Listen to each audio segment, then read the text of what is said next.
Consider resolution number 5162, which is a resolution to allow PPS choir to sing at the Grotto. Do I have a motion? So moved. It's been moved Second. and by Director Rosen, seconded by Director Esparza-Brown, to adopt the resolution 5162. Ms. Houston, is there any citizen comment? Yes, we have 4.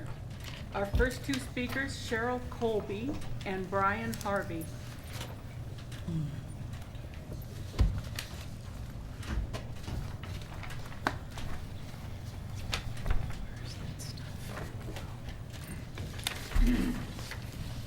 Welcome.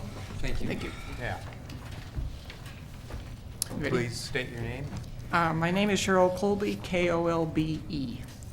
I am a Portland resident and president of the Portland area chapter of Freedom from Religion Foundation, an organization committed to the protection of the constitutional principle of separation of church and state. On October 20th, I gave public comment indicating why I believe the decision by your legal counsel is a sound decision. Tonight, I would like to give you an update and try to present the information in a different light to bring clarity. My update is this.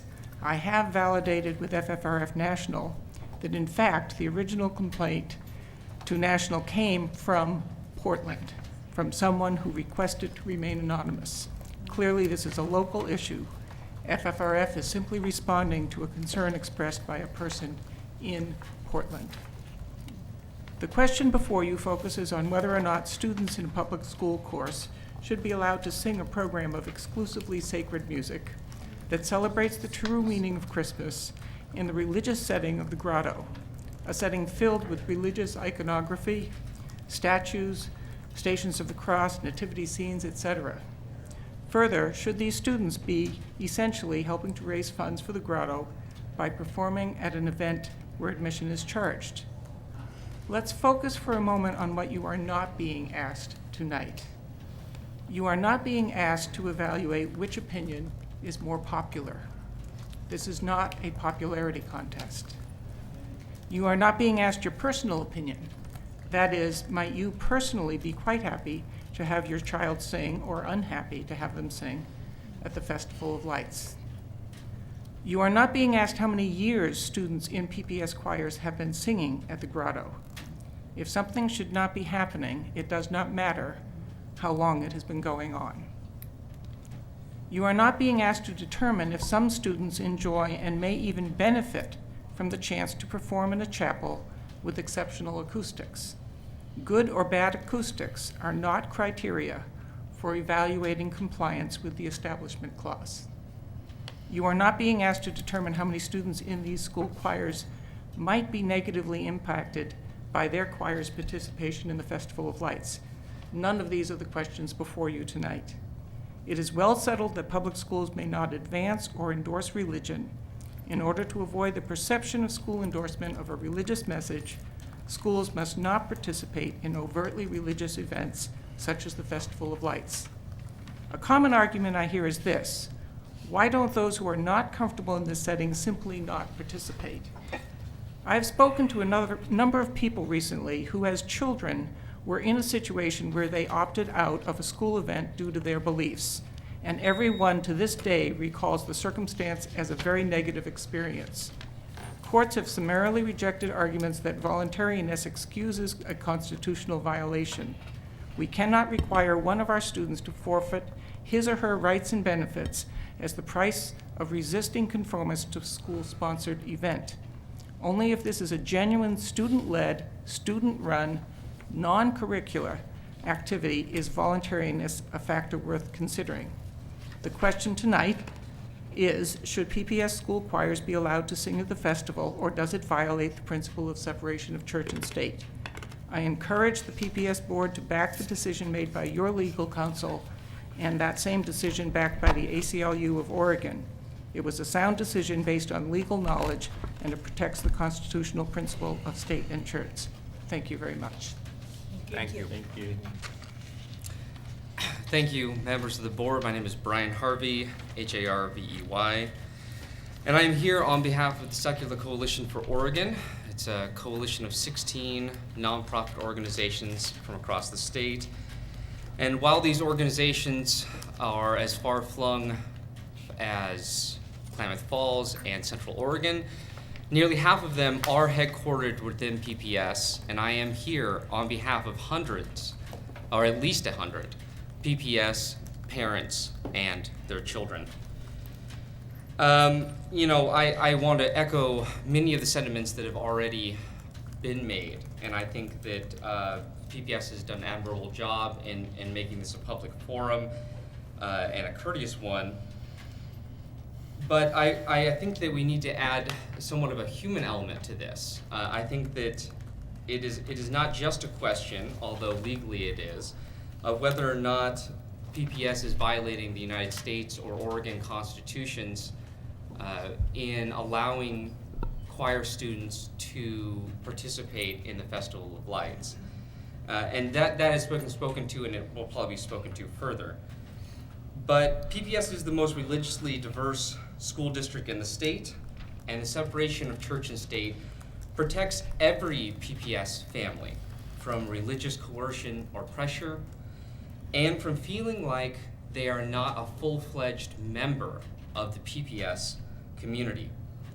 And while many people have, as I've said, spoken eloquently about the unconstitutionality of the Grottos making money off of the PPS, the efforts and talents of PPS students, of the Grottos requiring all songs to be sacred and promoting of the, quote, true meaning of Christmas, of the Grottos' overtly religious setting, and the fact that this event is part of an accredited course, I believe strongly that the inclusion of the human element is also important.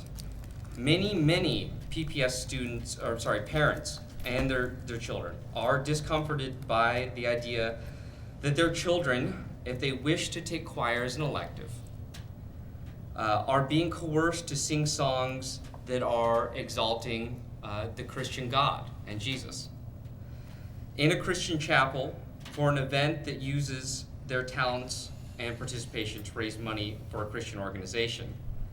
And I ask you to consider not only whether you are violating the United States and Oregon constitutions, and not only whether taxpayer funds should be used to defend against a future lawsuit, but whether the inclusive message that PPS strives for is compromised by a decision to go against the advice of the lawyer hired to inform the board on such matters, and instead making a decision to alienate a minority of your students and their families. I encourage you to follow and uphold the advice of the district council and discontinue the PPS's choir participation in the Festival of Lights. Thank you. Thank you. Thank you. Our next two speakers, Jennifer O'Leary and Matt Dos Santos.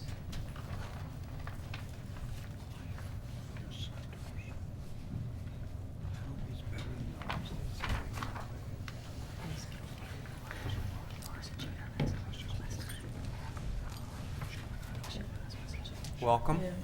Thank you. Go ahead. My name is Jennifer O'Leary, O''Leary. I will keep it brief, as I know you are getting toward the end of a long evening. I do want to start, though, by thanking you for the opportunity to speak tonight. I am a Grant High School graduate. 1995 is when I graduated. I started a petition on change.org when I first heard of the decision to ban PPS choirs from singing at the Grotto. As of tonight, the petition has 3,550 signatures, so you can see that I am not alone in wanting to have the ban reversed. According to news reports, you have spoken with an attorney who has stated it is okay for PPS choirs to sing at the Grotto. I ask that you listen to that attorney and vote to reverse the ban. You are setting a precedent. Other school districts are watching what you do and following this story and your decisions very closely. So it's not something that any of us should be taking lightly. I ask that you let the students continue the tradition of singing at the Grotto and use this situation as an opportunity to start a dialogue about how we can work together to ensure all are respected while allowing current and future students every opportunity to share their talents. Thank you. Thank you. Hi. Thank you for letting me be here. My name is Matt Dos Santos, and I'm the legal director of the ACLU of Oregon. We urge PPS, the board, to vote against the resolution proposed tonight. This resolution directs the superintendent to allow PPS choirs to participate in the Christmas Festival of Lights against the good advice given by PPS council. It's our opinion that allowing PPS choirs to participate in the Christmas Festival of Lights is inappropriate and also likely a constitutional violation, both at the state and federal level. In any event, going forward may lead to unnecessary, costly, and very time-consuming litigation. Our federal and state constitutions demand the separation of church and state for good reason, to protect, preserve all of our rights to worship or not worship as we see fit. As you are considering this issue, we urge you to pay particular attention to the impact this decision has on those students who are in the religious minority. In particular, think about what it would mean if PPS were to continue participation in the Christmas Festival of Lights and the message that it would send to those students, a message that PPS endorses and is entangled with a Catholic institution. If the Grotto allowed PPS choirs to perform music of their choosing at a secular event, we think PPS could lawfully participate. As far as we know, the Grotto has made no such offer and has made no attempt to accommodate PPS choirs. The Christmas Festival of Lights is not a secular event is not just a secular event in a space with good acoustics. We know this because this is a celebration of Christmas, a Christian holiday, and a Catholic shrine. The event is filled with exclusively and explicitly Christian imagery. Religious reading materials are distributed. The event is a major fundraiser for the Grotto, a religious institution, and choirs must agree to perform sacred music. It is inappropriate and likely unconstitutional for PPS to continue to send its choir classes to a religious event to raise money for a religious institution by singing religious songs in an environment that promotes a particular religion. In conclusion, public schools themselves should not be in the business of promoting particular religious beliefs or religious activities. While it is permissible for public schools to teach about religion, it's not permissible to promote particular religious beliefs. Further, public schools should protect children from being coerced by others to accept religious or anti-religious beliefs. Thank you. Thank you. Thank you. Ms. Susan, is there anybody else? No, there's not. Okay. Board discussion before we take a vote.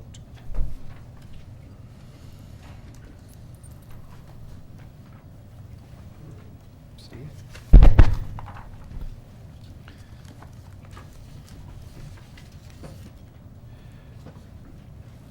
I'm not trying to persuade the other board members. What I'm trying to do is explain my vote, which I want to do.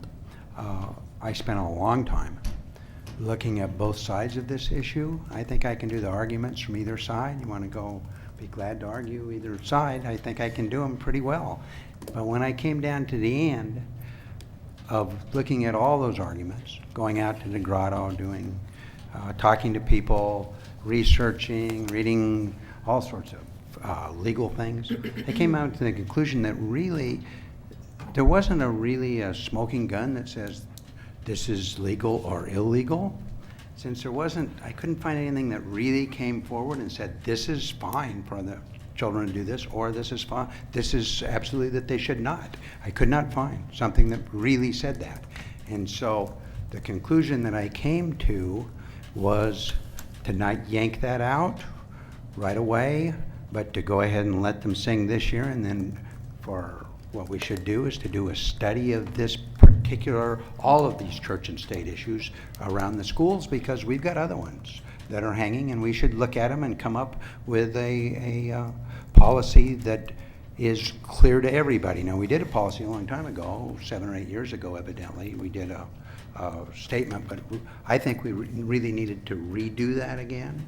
So that was the position that I came to, and the reason I came to it was because we'd have allowed it for 20 years, and sometimes when you go to legal issues, what you have is you can't go either direction, so you go to past practice. Past practice was allowing people to sing.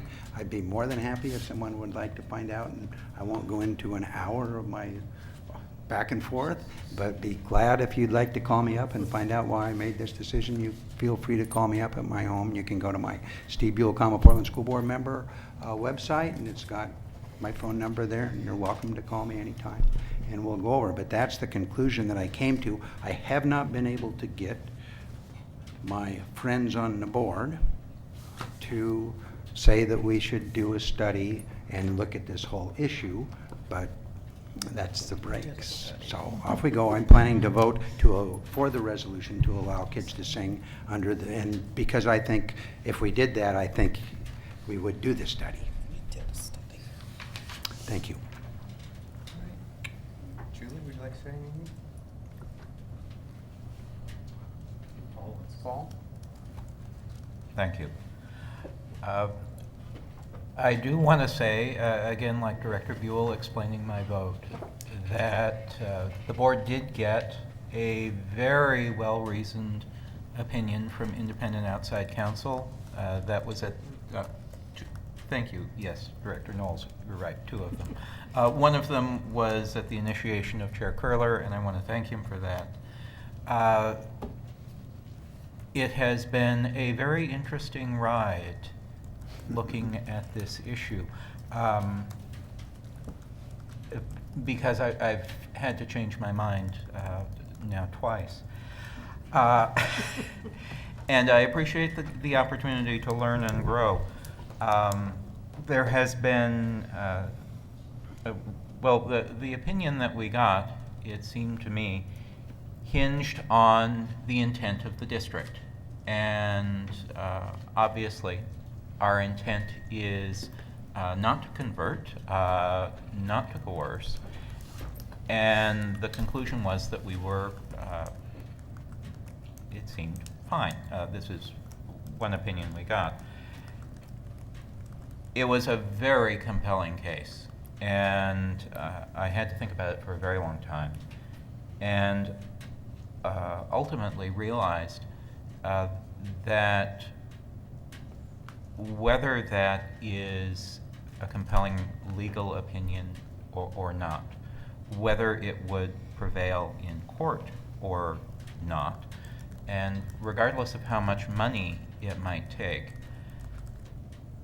the final reality is that we do have students in Portland Public Schools who feel coerced by having to participate in this.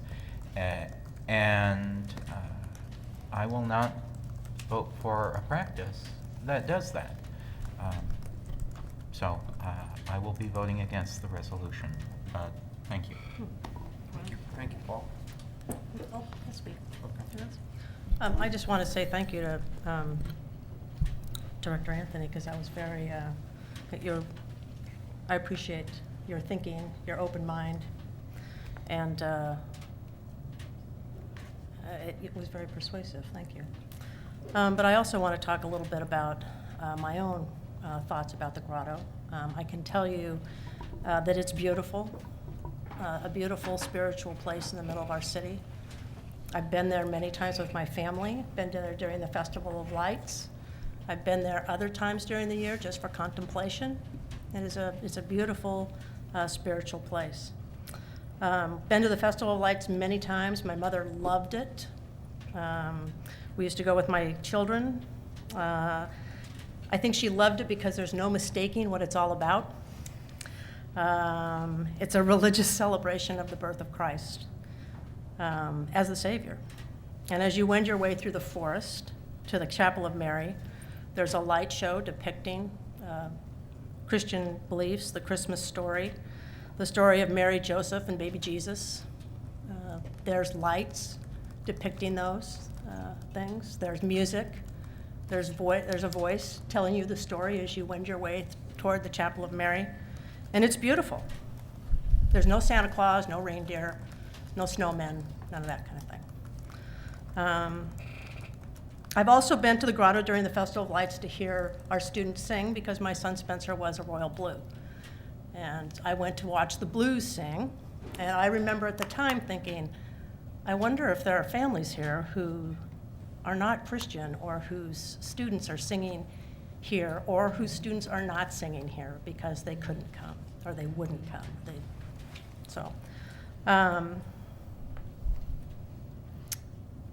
Our city, here's where it comes down to me. Our city is really homogeneous. Many people don't consider that there are many in our community who are not Christians. There are Jewish families, there are Muslims, there are Native Americans, Buddhists, Hindus, those who celebrate Kwanzaa, those who are atheists, and those who are agnostic. For some, it would be a violation of their own beliefs and the culture to participate in the Festival of Lights, celebrating the birth of Christ as our Savior. And then there's the issue of our students providing the entertainment for a Catholic fundraiser. The charge of up to $9 per person, which for a family with 4 could result in up to $36, is steep. And for many of our families living paycheck to paycheck, and also trying to save money for the holidays so they can provide for their children, that's a lot of money. So why should PPS take the position that these people, these families and their children, our students, should have to comply with the religious beliefs of the majority? Why would we want to place the burden of saying no on our children, perhaps stigmatizing them or alienating them from other students because they don't want to attend because of the religious nature or the cost? Why would we want to exclude families from being able to have their children participate or to participate themselves? Our choirs have many opportunities to sing across this city and in other cities and actually around the world. We all have the opportunity to hear them at these events and at each other's schools, winter and spring concerts. I've been to many. I'm sure most of you have been to many of them. These are inclusive events. They're celebrations of our students and their talent, where everyone can feel welcome regardless of their religious beliefs. No one has to make a choice about whether it's appropriate for them or whether they can afford to attend. So, as a district, I suggest that let's continue to celebrate our very talented students as an entire inclusive community at these events and leave the outdated exclusionary event in the past. Finally, I know this event is, this matter is really important to others, and we're considering an action that I think is going to affect, for the choirs, 300 to 400 students. But at the same time, it's distracting, I have to say, to the board, from the important work that affects almost 50,000 students that we work with in Portland Public Schools. I'm concerned about our graduation rate at 72%. That means we're failing 28% of our children. There are achievement gaps across all racial groups, and close to 50% of our students are living in poverty. How we provide opportunities for all these children to be successful is where I would like to see the board focus its attention in the future. And I hope that our attentions for that are as vigorous as they are for this topic. Yes. Thank you. Steve? Yeah, I missed part of what I wanted to say, which was, I think if I would say, should we do this and we had never done it before, I think I'd say probably not. It's not really a very good idea. But there are some little aspects to this that we should try to take into account. One is, is it okay for our choirs to go and ask, and as some universities do, to go sing at chapel because of the acoustics? Evidently, there's only 2 places in Oregon. Maybe we should run them all down to the state capitol. That's the other place with outstanding acoustics, as I understand it. But I would probably say, no, it's not a good idea. I just think that the way that we kind of have gone about it, it was not the best way to do it, and we could take the year and do the whole thing the way that we should do it. And so that's another factor I wanted to add in. Thank you. Thanks. So I want to comment a little bit too, and I think that it's really important that the public understand that it was really, as Ms. Patterson pointed out, this totality of circumstances, of factors that caused it. So we're not saying blanket that children can't ever sing at the Grotto, for example, but it was at the particular time for the particular event, you know, with payment for, you know, all of the things that have been mentioned before. So it really is kind of a case by case. And just because we've had tradition doesn't mean that the tradition has been correct in the past. And I agree with Director Knowles that it really is time to look carefully at what we are supporting and that what we support is inclusive of all. Thank you. Did you want to say anything? I'll wrap it up. Okay. So I would just want to be clear that I am in support of overturning the resolution and in support of allowing our students to sing at the Grotto.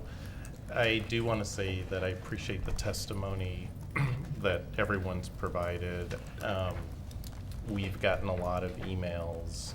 It's hard to say at this point, you know, if there's a greater population for or against on this issue. I do think it's an important issue because the community's interested in it. And I think to suggest that setting policy on an issue that's important to the community is not part of the work that the board should be doing is not something I agree with. I'd also say we wouldn't be having this discussion now if the board hadn't insisted that this discussion happen as opposed to it being a unilateral policy decision by the PPS administrative staff. I think one of the things that disturbs me about this discussion, and I guess I would describe myself generally as secular. I was raised a Jew, I'm not a Christian, is the perspective. I think there's this tendency to vilify, and what I've heard in the manner, not only in the manner of speech about the circumstances surrounding what happens at the Festival of Lights, but especially in the legal opinions, whether it's what the Freedom from Religion Foundation has to say, whether it's what the ACLU has to say, whether it's what the district attorney has to say, or even the attorney, the law firm that we hired, Miller Nash. There's a lot of rhetoric in the discussion, a lot of predisposition to assume that there's some sort of organized intent to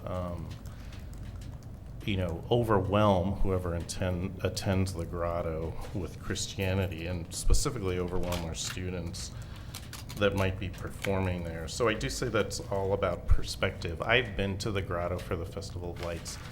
I have never, or I didn't, at least in my experience, see anything that suggested that all people of all faiths are welcome. Are they celebrating the Christmas holiday? Absolutely. But I don't think it's an unwelcoming event. I think it's an opportunity for Portlanders or anyone to celebrate in the spirit of the season and acknowledge one particular religion's approach to that. I do want to say that the last legal opinion we got did come from somebody who specializes in constitutional law. I think it was very well written and very compelling to suggest that the district in this long-standing practice has not been in violation of state or federal law. The last thing I wanted to say about the perspective, I mean, I've read a lot of emails about this, but this one email I thought really epitomized what I think the experience is. And when I think of the experience in this way, I think singing at the Grotto or singing in any house of worship is not a bad thing. So it basically says, "Dear school board members, I hope that you will vote to let Portland Public Schools sing at the Grotto.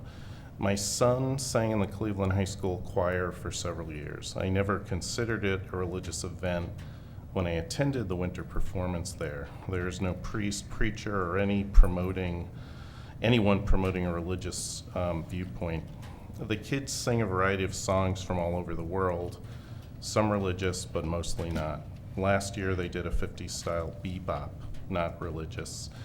And so I think that captures what happens at the Grotto, and I think that's a good thing, which is why I'm supporting the resolution to overturn the district's decision.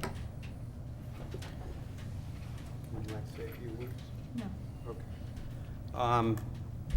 So thank you, and I guess I would, I appreciate the issue, and I certainly appreciate everybody's opinion on it. And it's not to be taken lightly. I do agree with, I forget the person that rattled off all the things that we're not considering, and really what we are considering, in my view, is the constitutionality of what, of letting kids sing at the Grotto or not. And after doing the research and reading both opinions, I came to the firm conclusion that that the framers of our Constitution did not have this in mind when they talked about the separation of church and state. Having our kids sing at the Grotto does not rise to that level. That it would be hurting more kids than not. I think there's an overall tolerance that I think we need more of in our society. So I don't view it as an exclusionary. I think what we need is more inclusionary and more multicultural, multi-religious interactions and experiences. And I think singing at the Grotto helps in that regard. So I'll be voting for the resolution. And so all those in favor of resolution 5162, please indicate by saying aye. Aye. Aye. Aye. All those opposed? Saying Opposed. no. No. Okay, the resolution fails with a vote of 3 to 4 with student representative Aye. voting, Katie representation voting aye. All right. Thank you, everybody, for that.